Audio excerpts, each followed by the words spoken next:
d'être venu. En effet, je dirais que je suis un militant pour revenir à ça. C'est vrai que moi, le cohabitat, ça fait maintenant 6 ans que je m'y intéresse, parce que j'ai 35 ans et qu'un peu avant d'avoir 30 ans, je me suis dit, tiens, bah, comment j'ai envie de vivre, en fait, la ville dans laquelle je vis.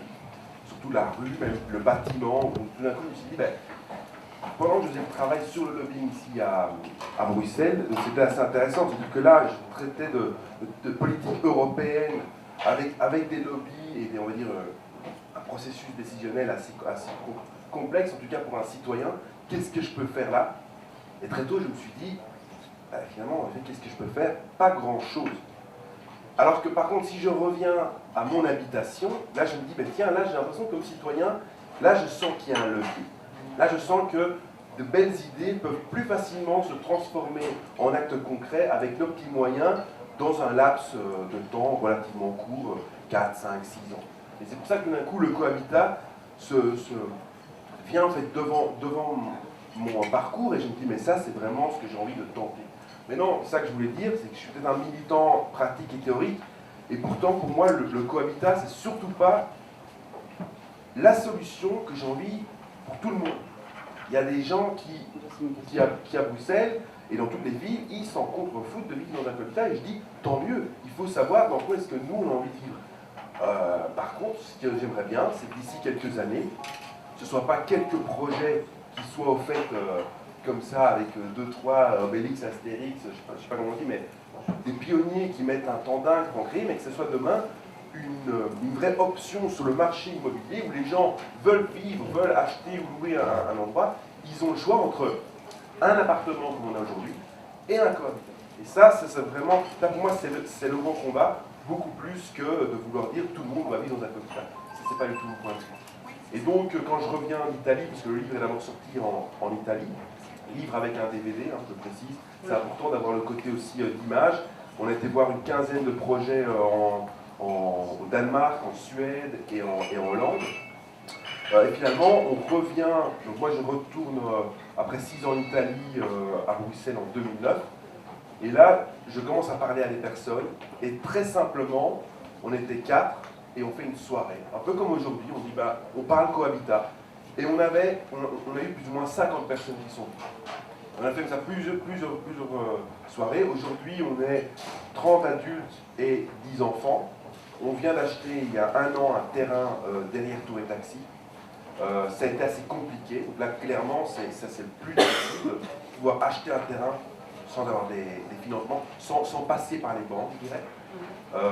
Et finalement, bah, aujourd'hui, on a trouvé des mécanismes internes avec ceux qui avaient plus d'argent, moins d'argent, sur une sorte de solidarité, alors que les personnes ne se connaissaient pas. Ça, c'était quand même assez passionnant de voir ça. Très vite, il y a des liens qui se sont soudés. On n'est pas tous des amis, mais on va dire qu'on est des excellents voisins. Et on sent que là, maintenant, on attend le feu vert de la région bruxelloise pour pouvoir construire. Et donc, voilà, le projet total, pour une idée, c'est quand même un projet à 5 millions d'euros. C'est pas du léger. Pour des citoyens comme nous, c'est clair que c'est extrêmement de travail. Beaucoup d'heures en extra. Ça resserre les liens, mais on va dire, voilà, c'est quand même c'est un petit peu barbare encore, je dirais. On reviendra tout de suite après sur pourquoi ces temps d'heures, quelles sont les implications juridiques, c'est moins souple qu'on croit de former une société de cohabitat, parce que souvent des sociétés, j'ai vu quand même. Moins souple à quel niveau? C'est pas aussi évident qu'on pense. Encore une fois, c'est pas juste des gens qui se mettent dans une maison. J'ai vu qu'il y avait souvent des sociétés juridiques qui étaient créées pour ces cohabitats. C'est vrai qu'il faut, mais c'est pas votre cas, mais je l'ai vu beaucoup en France. En tout cas, pour nous, c'est vraiment pas le côté juridique qui est un obstacle. Il y a d'autres obstacles beaucoup plus importants sur la rue. Mais c'est vrai qu'il faut faire attention, il faut savoir de quoi on parle. Il y a de l'argent qui est mis sur la table. Il faut donc avoir les statuts juridiques, savoir lequel. Puis après, on arrive à la question basse, copropriété, fondation, CLT, vous allez en parler. Donc, là, on commence à aller sur quelle forme juridique derrière le projet. Nous, on a été sur quelque chose, on a déjà tellement d'obstacles, etc. On avait une copropriété de type, on va dire, classique. D'accord. Voilà. À la queue, donc. On va revenir après donc, sur toutes les étapes du projet l'échappée, et puis sur le pourquoi du livre. On va donner la parole un petit peu à monsieur Dolphins. Oui, non, parce que c'est ça. Oui, non, celui-là. Merci d'être là, déjà merci d'avoir accepté l'invitation de Mathieu. Et donc vous avez signé la préface de l'ouvrage. Comment s'est fait la rencontre? Et surtout la grande question, c'est dans les questions sur lesquelles vous travaillez, vous, au service d'État au logement, quelle réponse amène la solution du cohabitat? Pourquoi est-ce que, dans la situation où vous êtes, vous avez été amené à vous intéresser à cette solution-là? J'ai bien apprécié la petite précaution oratoire qu'a pris Mathieu tout à l'heure en disant c'est pas une solution pour tout le monde. Oui. Alors, moi je pars évidemment avec un point de vue qui est un peu différent, c'est celui d'un ministre en charge du logement dans une région comme Bruxelles, où on a deux défis très importants. Un défi démographique, c'est-à-dire qu'il y a de plus en plus de personnes qui seront à Bruxelles dans les années qui viennent, on le sait. On attend presque plus de 130 000, 150 000, 170 000 habitants d'ici 2020. Et donc ça va très très très vite. Il faudra quand même trouver de la place pour les loger. Et ce défi démographique vient s'ajouter à une autre réalité qui est un défi social, qui est extrêmement important, c'est qu'il y a une très grande partie de la population qui éprouve des difficultés à se loger à un prix décent, alors même que le droit au logement est reconnu par la Constitution comme un droit élémentaire. D'ailleurs, c'est pas simplement un droit au logement, c'est le droit à un logement décent. Et malheureusement, on est très très souvent en dehors de cette réalité-là. Par rapport à ça, le pouvoir public de la région met en œuvre un certain nombre de réponses, d'instruments pour pouvoir faire face à ces situations. Les réponses les plus classiques, c'est de construire des logements publics. C'est d'avoir des logements sociaux, par exemple, pour les catégories de revenus les plus bas. C'est d'avoir des logements publics qui sont gérés par les communes, qui sont gérés par les CPAS, qui sont gérés par la région parfois, ou par le Fonds du logement, qui est un autre instrument public ou semi-public et qui aide à pouvoir se loger à un prix correct. On aide à accéder à la propriété. C'est très important, surtout dans une ville comme Bruxelles où il y a, par rapport aux deux autres régions, beaucoup plus de locataires que de propriétaires. Et donc c'est une forme d'émancipation aussi que d'accéder à la propriété, d'avoir son propre logement. Et puis il faut absolument être innovant. C'est-à-dire qu'on ne peut pas se contenter de ne faire qu'une seule des réponses précédentes, à laquelle je dois d'ailleurs ajouter la rénovation de biens qui existent, ou qui sont vides, des bureaux vides, des logements privés ou des logements publics, pour lesquels il faut absolument prendre des mesures, ce qu'on fait, pour les remettre sur le marché du logement et pour répondre aux besoins qui sont existants. Mais à côté de ça, il y a pas mal de projets qui sont innovants, qui sont souvent portés par des individus, des personnes, des femmes, des hommes, parfois des associations, et qui viennent avec une demande qui correspond et qui rejoint pour moi un autre défi, qui est aussi très très important, qui est le défi écologique. Le rôle des villes, c'est d'avoir des habitants. Dans une ville, dans un espace comme la région bruxelloise, on peut pratiquement à pied avoir et remplir toutes les fonctions principales qu'on a besoin pour vivre.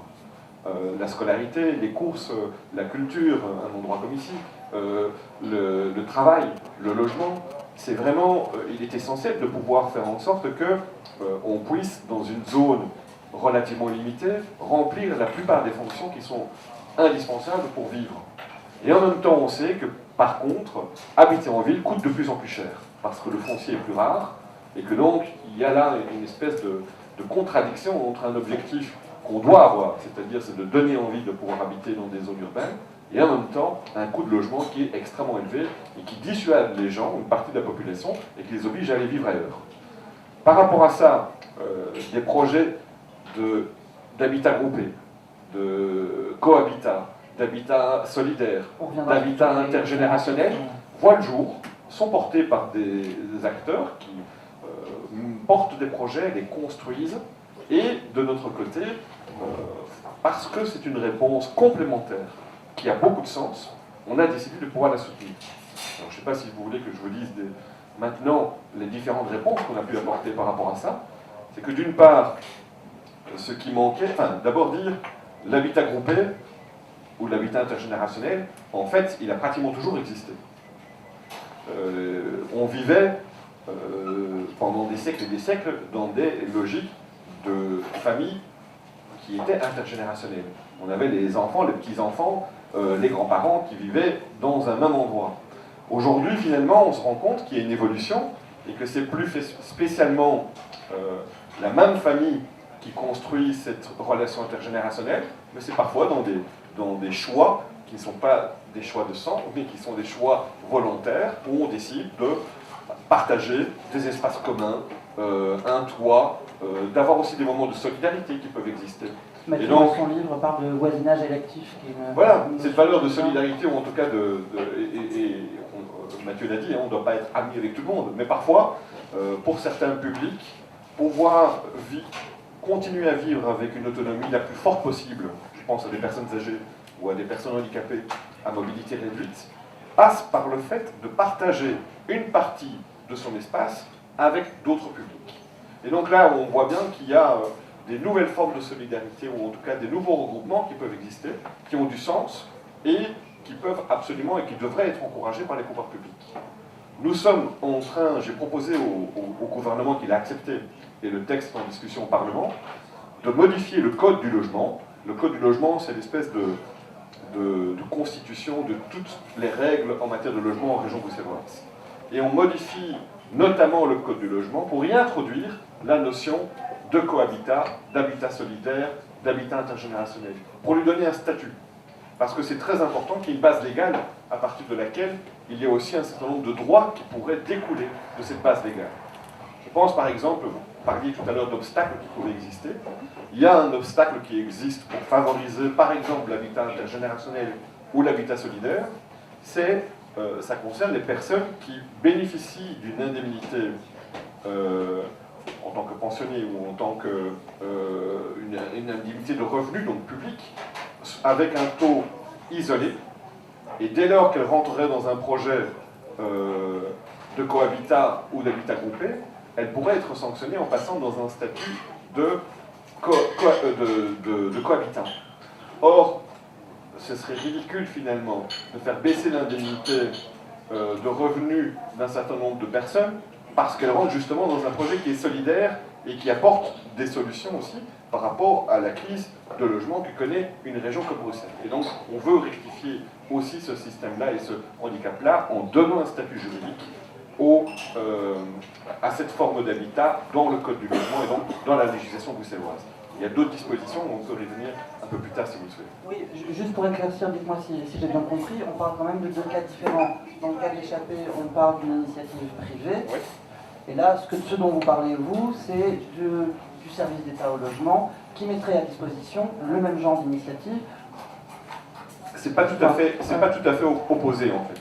Non, il y a des initiatives privées, je pense que celle de Mathieu, qui peuvent se développer sans particulièrement avoir besoin d'une aide des pouvoirs publics pour pouvoir concrétiser ce type de projet. Ça peut être trouvé, ça j'imagine que... pas une aide Parfois c'est des règles urbanistiques. Ouais. On va dire ce serait ce que les gens comme nous, les classes moyennes, ça va pas, hein, en gros, voilà, peut-être pas tous aisés, mais on voit qu'on est plus en montée qu'en descente. Je pense que pour certaines étapes, il serait vraiment fort important d'avoir une aide justement de certaines institutions, mais une aide qui nous ensuite, on vous la rend. Ouais. On n'a pas besoin d'aide, on prend ça. En fait, c'est une logique de coup de pouce, voilà, à un moment donné. Et cette logique de coup de pouce, on la retrouve dans d'autres projets qu'on soutient, par exemple, c'est le Community Land Trust. Le Community Land Trust, vous ouvrez les yeux, effectivement, c'est un concept nouveau qui n'est pas nouveau dans les pays anglo-saxons, qui existe en Angleterre, qui existe et est développé aux États-Unis, mais qui n'existe pas dans notre législation, et qui est un concept où un trust, c'est-à-dire une espèce de fondation, met en commun un terrain sur lequel il va y avoir une construction ou une rénovation de logements, et qui va permettre à des publics avec des revenus relativement bas d'accéder à la propriété avec un prix plus bas que s'ils devaient devenir propriétaires eux-mêmes, tout seuls, et des briques et du sol. Pourquoi ? Parce que le sol reste une propriété de la fondation et non pas des propriétaires des logements.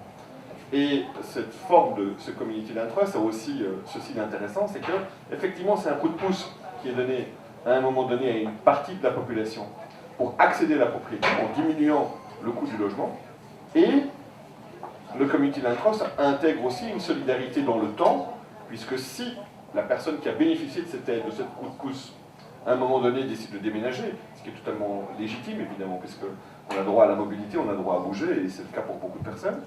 Elle peut vendre ce qu'elle a acheté, mais en rétrocédant, et c'est su dès le départ, une partie de la plus-value que la personne fera en cas de vente, pour que l'opération puisse recommencer et reconstituer un nouveau coup de pouce pour d'autres publics. Voilà une autre manière de pouvoir soutenir le développement de ce type de projet que l'on a entrepris au sein du gouvernement, en soutenant le développement de ces community land trusts. C'est une autre forme. Il y en a encore d'autres. Il y a, pour des personnes, j'ai été contacté à un moment donné par une association de personnes, de familles qui avaient des enfants trisomiques, qui vivaient, les enfants vivaient en autonomie, et à un moment donné, les enfants vieillissent aussi, et donc finalement ont d'autres types de besoins, et l'association me disait, écoutez, ils veulent continuer à vivre le plus possible en autonomie, et donc ils ne veulent pas se retrouver dans des centres où ils sont complètement pris en charge. Mais pour pouvoir réellement exercer leur autonomie, ils ont besoin d'un petit coup de pouce, et ce coup de pouce, il est simple. C'est simplement d'avoir, à côté du logement de ces personnes, d'autres ménages qui sont là et qui partagent un certain nombre d'espaces. Ça peut être un jardin, ça peut être une cuisine, ça peut être n'importe quoi d'autre. Chaque fois et chaque projet peut être différent, et qui peuvent être présents au cas où le problème d'autonomie serait limité pour les personnes qui sont là. Et c'est la même chose qui existe aussi pour des personnes plus âgées, qui, encore une fois, pour garder leur autonomie, ont envie de pouvoir se retrouver dans des projets qui sont un peu plus groupés. Là, nous intervenons à la fois, par exemple, avec des projets de construction, nous construisons nous-mêmes avec le Fonds du logement des projets de ce type-là, ou en soutenant, par une intervention à un endroit ou à un autre, la possibilité que ce type de projet puisse être développé à l'initiative de Plutôt. Pardon. Est-ce qu'on serait aussi d'accord pour dire que les initiatives comme l'échappée, et le coup de pouce aller dans l'autre sens, elles servent de laboratoire aussi à ce que peut faire le service d'État au logement? Aujourd'hui, on est un peu plus loin que le laboratoire, parce qu'effectivement, on a pris la peine d'analyser plusieurs cas de figure. Le Community Land Trust, ça c'était vraiment un laboratoire. Il fallait voir comment est-ce qu'on pouvait traduire sur le plan fiscal, sur le plan légal, ce type de dispositif qui existait en Angleterre et aux États-Unis, mais pas du tout en Belgique. Et donc, on a fait ce travail-là, on a payé les études qui étaient nécessaires et la traduction dans le droit belge et au niveau fiscal, mais on soutient aussi le développement de ce type de projet. Donc, on fait ce travail de coup de pouce sur le projet qui est là. Je suis parti dans mon fil, mais votre question c'était sur... Que des initiatives privées comme l'échappée pouvaient servir de Oui, laboratoire. oui. Alors, oui, mais bien sûr, c'est-à-dire que ce qui est vraiment merveilleux, et moi je suis assez, je m'en rends compte à la place où je suis, c'est qu'il y a des énergies extrêmement fortes et qui sont présentes dans la société. Et elles sont parfois organisées autour d'associations. Je pense à Abbeyfield, qui a des projets pour les personnes plus âgées, par exemple. Il y a les Trois Pommiers qui font aussi de l'intergénérationnel. Ici, c'est davantage une démarche un peu plus privée. Mais il y a beaucoup de personnes et d'énergie qui sont là, pas simplement en attente d'une réponse des pouvoirs publics, mais qui viennent avec une partie de la réponse. Et qui ne disent pas « venez, apportez-moi la solution et réglez mon problème », tout simplement, mais qui disent « nous, on a déjà réfléchi, on a déjà avancé, on a déjà construit, mais on a besoin d'un petit coup de pouce pour pouvoir le concrétiser et aller un peu plus loin ». Notre job là-dedans, c'est à la fois de donner le coup de pouce, quand c'est possible, et en même temps, de pouvoir généraliser, quand c'est vraiment intéressant pour d'autres, la formule qui a pu être expérimentée à un moment donné. Mathieu, tu peux réagir à ça? Moi, je voudrais réagir. Par exemple, nous, dans notre cas, c'est assez intéressant. Donc, nous, à un moment donné, on va construire sur un vieux hangar. Donc, on va construire quelque chose d'assez lourd. On doit aller parler aux banques à un moment donné. À part une banque, je crois que j'ai même pas besoin de mentionner. Les autres, ils nous regardent tous, ils font c'est quoi ce truc de hippie Vraiment, quasiment, c'est une peur, quoi. Donc, les banques ont peur de ces projets qui sortent un peu du commun.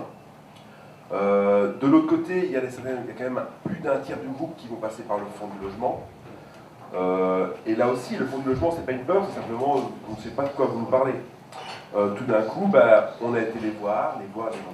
Aujourd'hui, on a plus ou moins 8 ou 9 unités donc couple ou alors individus, qui vont passer par le fonds du logement, et le fonds du logement va tous les traiter comme un dossier. Donc pour nous, c'est en effet laboratoire, c'est intéressant de voir qu'on fait aussi avancer un peu le chemin.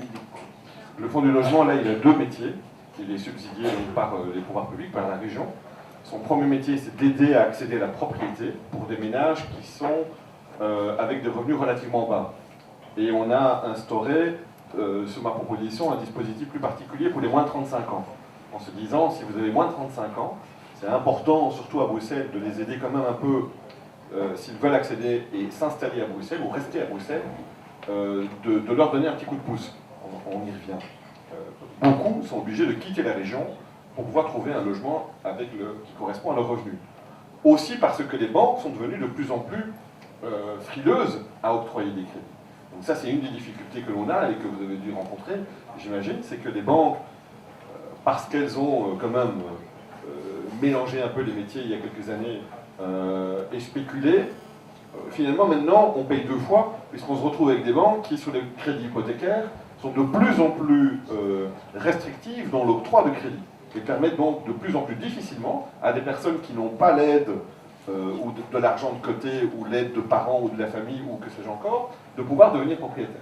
Donc le fonds du logement fait un métier important. L'année passée, on a octroyé 1300 prêts pour pouvoir justement devenir propriétaire à des Bruxellois. C'est très très important. Et effectivement, d'un autre côté, son autre métier, c'est de construire des formes un peu innovantes de logement, dont des projets d'habitat groupé. C'est pas celui qui vous concerne, vous bénéficiez plutôt, pour une partie de votre public, de la première métier, du premier métier, c'est-à-dire l'accès à la propriété, l'aide à l'accès à la propriété par des prêts plus avantageux que ceux qu'on peut trouver sur le marché, mais il y a aussi un travail qui est fait par le fonds du logement pour construire eux-mêmes des projets d'habitat solidaire. On va revenir, Mathieu, un petit peu au livre et au projet d'échappée. Monsieur Boulkerlis vient quand même d'évoquer le cohabitat comme une solution à des questions financières, donc pour des familles et des individus à faible revenu. Effectivement, c'est une solution, et effectivement, c'est une des raisons pour lesquelles beaucoup de gens y pensent. Est-ce que c'était une des raisons pour l'échapper? Parce que le livre parle quand même plutôt de préoccupations citoyennes et écologiques. Moi, je pense qu'en tout cas, derrière des projets de type cohabitat comme ça, il y a clairement des avantages, mais il y a aussi des obstacles. En termes d'avantages, je pense que, là vous l'avez souligné, c'est le côté écologique. Tout d'un coup, qu'est-ce qu'on pense que je vais faire? Au lieu de chacun avoir sa bagnole, en gros, on va avoir peut-être 10 unités, 3 ou 4 voitures, si les gens en ont vraiment besoin. Donc on commence à voir finalement des choses qui sont assez intéressantes du côté environnemental. Il y a même des études qui montrent que les cohabitats qui existent déjà, donc c'est un gros boom aux États-Unis, depuis maintenant une quinzaine d'années, les études qui ont été faites là-bas montrent que les gens qui vivent dans les cohabitats de 20 à 25 unités vont jusqu'à 50% moins d'émissions de CO2 dans leur habitation. Donc c'est quand même intéressant. La manière dont ils vont vivre va diminuer l'émission de CO2. Il y a un autre côté qui est le côté social. Donc là, c'est simplement d'imaginer, vous avez un enfant dans un appart, votre enfant il a 7, 8, 10 ans, quand il vient de l'école, qu'est-ce qu'il fait? Il fait ses devoirs, ensuite qu'est-ce qu'il fait? Il joue à la PlayStation un peu tout seul. Dans un cohabitat, il faut bien le dire, le cohabitat c'est la même chose qu'à n'importe quel bâtiment ici. On a chacun un appartement, quand on ferme la porte, on est chez soi, personne qui vient nous déranger. C'est le premier point, parce que je l'ai pas signalé. Mais il y a des espaces en commun. Et dans ces espaces en commun, tout d'un coup, s'il y a 10 enfants, donc plus ou moins le même âge, ces enfants, après avoir fait l'école et tout, hop, ils vont aller jouer ensemble. Donc, côté social. Côté social avec des familles qui sont plus jeunes, plus âgées, ils ont différents besoins, mais parfois c'est complémentaire, donc ils vont commencer à s'entraider comme ça. Il y a toute une dynamique aussi, je dirais quasiment logistique. On va faire les courses pour certains, d'autres vont faire du babysitting pour d'autres. Et donc, parce qu'on vit sous le même toit, ce qu'on appelle les banques de temps, deviennent beaucoup plus simples parce qu'on élimine la notion de transport. Si je dois aller aider Christos à finalement mettre le nouveau Open Office parce que lui, avec l'ordinateur, il est vraiment nulle part, je vais l'aider, c'est mon voisin. Par contre, si moi je veux apprendre du grec, hop, lui vient, on est finalement tous en dessous du même toit. Ça aide. Il y a un autre élément qui est intéressant, et là je reviens avec le fait que dans les villes, il y a de plus en plus de monde et de moins en moins d'espace. Ce qui est intéressant, et là on voit vraiment que depuis une trentaine d'années, donc ce qui est intéressant, c'est qu'on ne parle pas d'une théorie. Le cohabitat, c'est une pratique depuis 30 à 40 ans dans les pays scandinaves qui est en train de se mondialiser, principalement dans les pays anglo-saxons, principalement dans les pays, on va dire, occidentaux comme les nôtres, mais parce que ce n'est pas que du blablabla théorique. Ce sont des pratiques qui apportent concrètement des choses aux gens. Et alors là, qu'est-ce qu'on voit? On voit qu'en 30 ans, en Scandinavie, l'espace individuel, donc les apparts privés des personnes, a été diminué de 30%. Pourquoi? Parce que ça coûte cher, mais aussi parce qu'ils se sont rendus compte que quand les espaces communs, souvent c'est quoi? C'est une salle polyvalente, avec aussi une buanderie, une salle pour les tout petits enfants, peut-être une pour les ados. Il y a comme ça plusieurs types d'espaces qu'on voit assez fréquemment. Ces espaces-là, s'ils sont bien conçus, mais les gens ils passent de moins en moins de temps chez eux. Pourquoi je vais avoir une grande chambre pour mon enfant? Mon enfant il n'est jamais là. Il est toujours avec les autres en train de jouer ceci, cela. Et donc hop, tout d'un coup on voit qu'on diminue l'espace privé. Et on injecte un peu moins, mais d'une manière, s'il y a 20 unités, chacun met un petit peu le mètre carré en commun, et on a beaucoup. Alors pour vous donner un exemple concret, moi j'ai un budget de 100 mètres carrés ici à Bruxelles. Mais mon appartement il ne fait que 90 mètres carrés. Et je mets 10 avec la collectivité. Donc moi, quand je ferme ma porte, je n'ai pas 90 mètres carrés, j'ai 90 plus 10 fois 18, 180 mètres carrés d'espace en commun, plus un jardin de 400 mètres carrés. Grâce à la communauté, je passe de 100 à quasiment 300 mètres carrés internes et un immense jardin pour Bruxelles. Vous voyez, il y a aussi un côté assez intéressant en termes d'espace sur lequel on peut vraiment travailler grâce au groupe. Et alors, il y a un peu ce côté, et ça je veux vraiment le souligner, il faut vraiment voir, parce que souvent quand je parle avec les gens du cohabitat, on a l'impression que dès qu'on est en groupe, on tombe dans une catégorie du devoir. On va devoir faire. Et c'est vrai qu'il y a quand même des tâches à faire, comme des réunions, etc. Tu insistes beaucoup dessus dans le livre, en disant que c'est plus de possibilités, mais pouvoir. pas plus d'obligations. C'est un pouvoir.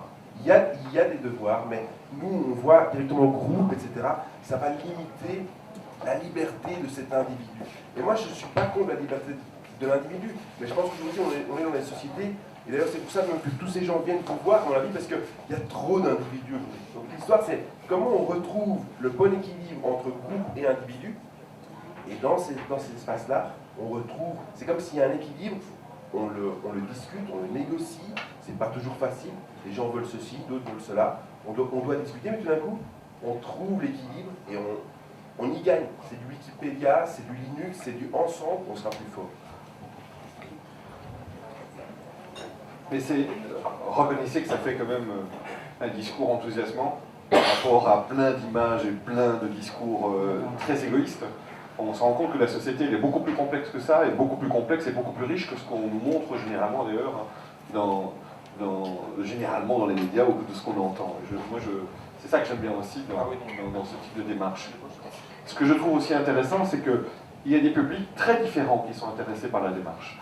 Alors ici, on a, Mathieu disait tout à l'heure, nous on est un public de personnes qui sont plutôt avec des revenus qui vont plutôt vers le meilleur que vers le bas. En touchant du doigt, voilà, il faut que ça continue comme ça. Mais il y a aussi des publics avec des revenus beaucoup plus bas et qui eux aussi rentrent dans des projets de cette sorte-là.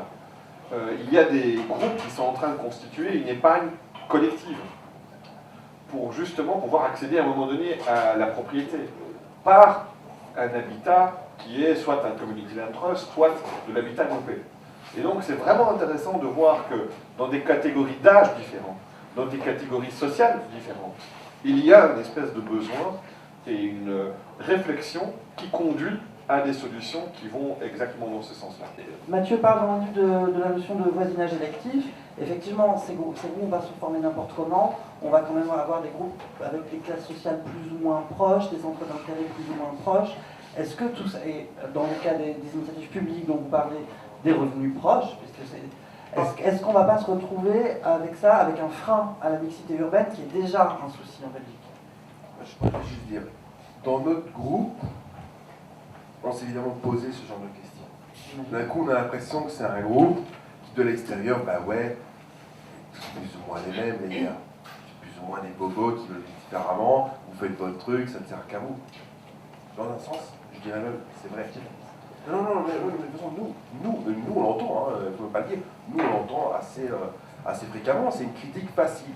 Moi je peux vous dire que vu de l'intérieur, vous connaissez déjà ces personnes, même si on se ressemble, on voit qu'il y a une diversité hallucinante. Et c'est pas vrai que tout le monde est finalement un bobo qui a vraiment de l'argent pour ce. Non, c'est difficile pour certains, chacun a son vécu. Donc ça c'est quand même intéressant. On s'est dit, est-ce que vraiment on essaye de recréer cette mixité sociale et tout, on essaie de faire un truc un peu hallucinant, et on s'est dit, non, finalement on a un peu tenté, mais je vous dis, on a tellement de boulot sur les épaules, c'est vraiment des réunions chaque semaine, et ces gens, qu'à un moment donné, on a fait, nous, quand on a, avec l'énergie qu'on a, on fait une réunion, on dit, voilà, cette fois-ci on a même des plans à vous montrer, hop, on fait une réunion, il y a comme ça 40 personnes qui viennent, il n'y en a que 10 qui restent. Nous, on n'a pas l'énergie d'aller chercher ailleurs, de convaincre et ensuite de se dire mais en plus ces gens ils n'ont peut-être pas l'argent. C'est difficile. Et c'est ça qui finalement, là à ce moment-là, nous, on s'est dit c'est pas notre boulot.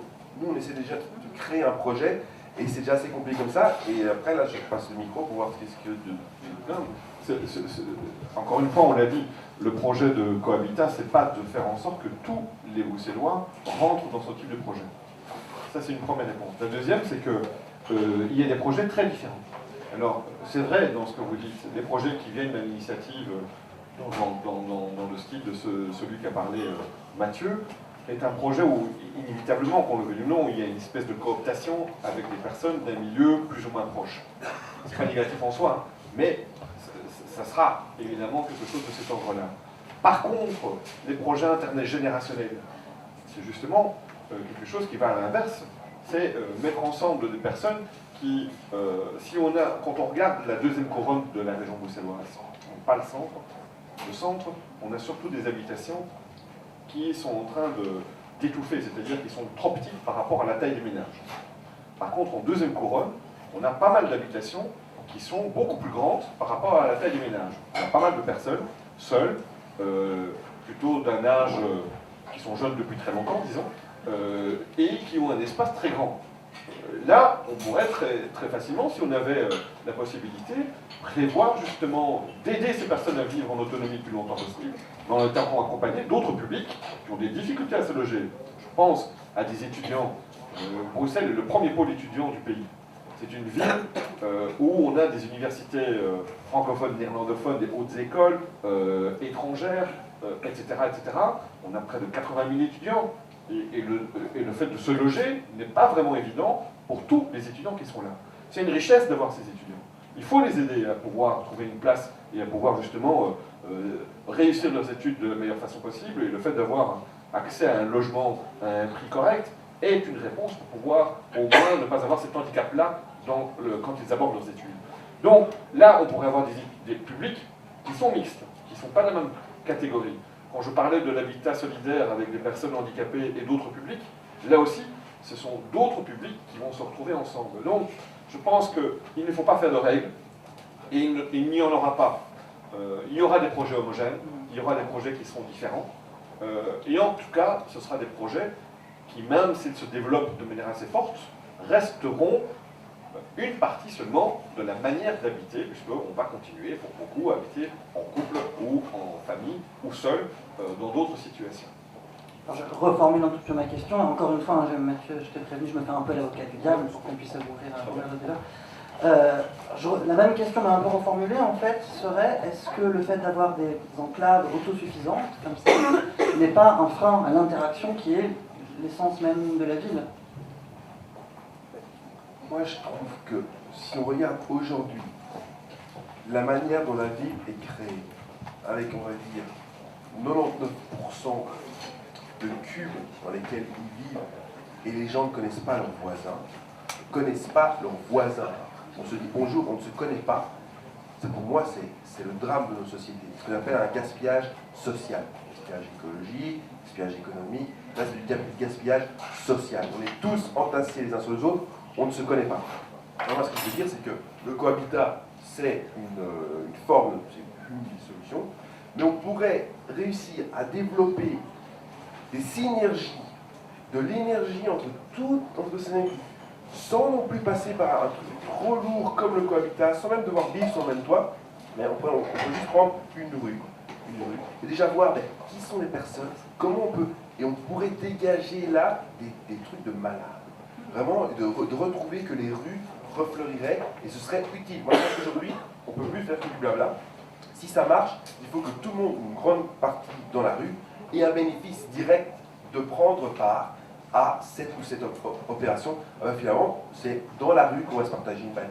C'est dans la rue que le matin, on va avoir un minibus, je ne sais pas quoi, qui va déposer les enfants à l'école la plus proche. Et moi, c'est lundi, toi, c'est mardi, puis c'est mercredi. Et on s'organise. Les courses, etc. Ah, tu vois, ben ça, on va trouver. En tout cas, ce que je veux dire, c'est qu'il n'y a pas que Cohabitat, mais on peut vraiment développer là, des mécanismes qui hier étaient. J'aime beaucoup, effectivement, en fait, les valeurs et la culture que véhicule la notion de cohabitat. Et je crois effectivement que c'est l'inverse du repli. Alors, vous avez sans doute raison, en jouant l'avocat du diable, d'attirer l'attention sur le risque de créer des petits ghettos dans certains quartiers. Mais oui, vous avez raison. Mais je crois aussi que c'est la valeur, justement, de partage d'un certain nombre de fonctions est la valeur la plus intéressante qu'il faut essayer de mettre en avant. L'autre notion que vous avez abordée tout à l'heure, c'est un sujet forcément auquel on pense, tout le monde y pense dès qu'on aborde le thème du cohabitat. Et Mathieu, tu fais dans le livre l'historique du cohabitat en France. Effectivement, l'ancêtre du cohabitat en France, c'est ces expériences de communauté de la fin des années 60. C'est pas le premier, il y en a avant, mais c'est forcément cette chose-là qui vient entre autres à l'esprit, dont il n'y a pas forcément que des bonnes leçons à tirer, on est quand même d'accord. C'est des choses qui ont souvent dégénéré. Quelle leçon tu penses tirer de cette expérience de la communauté 68 Arles, comment on va dire? Alors moi, le premier point, c'est que je rebondirais sur ce qui a été dit avant, c'est-à-dire qu'en effet, les êtres humains ont dans un sens toujours vécu dans des formes plus ou moins liées de loin ou de proche au cohabitat, jusque dans les années 50, sortir de la Seconde Guerre mondiale. D'un coup, on arrive avec un système qui est nôtre aujourd'hui, et on voit vraiment que là, c'est la famille nucléaire, et il y a toute une économie qui se met autour de ça, qui est pas mal pour tous les points. Dans les années 60, il y a une génération qui a l'autorité, on va dire l'autorité, que ce soit l'Église, que ce soit le gouvernement, que ce soit le père de famille, on vous emmerde, nous maintenant, et c'est vraiment, cette génération a aussi créé la société hyper individualiste dans laquelle on vit aujourd'hui. Le mouvement 68 Arts porte aussi ça dans ses racines. Maintenant, ce qu'on voit vraiment, et là c'est une différence majeure sur lesquelles on va dire les cohabitats de type scandinave se sont influencés, mais eux, ce qu'ils m'ont dit, ils m'ont dit ça. Dans les années fin 60, début 70, on était ensemble dans les grandes maisons. Et on était là, c'était un peu free everything. Ah ouais, c'est bien, on est là ensemble, on va refaire le monde et tout, ça durait 1 an, 2 ans, 3 ans, puis d'un coup, bam, ça explose. Et alors elle me dit, et là tout le monde, comme des lapins, on court, on va tous dans nos cubes urbains, et là on se dit, ben, les gars, on est vraiment passé de tout ensemble au cube. Et donc c'est là que les gars ils se sont dit, mais il y a peut-être une voie entre les deux.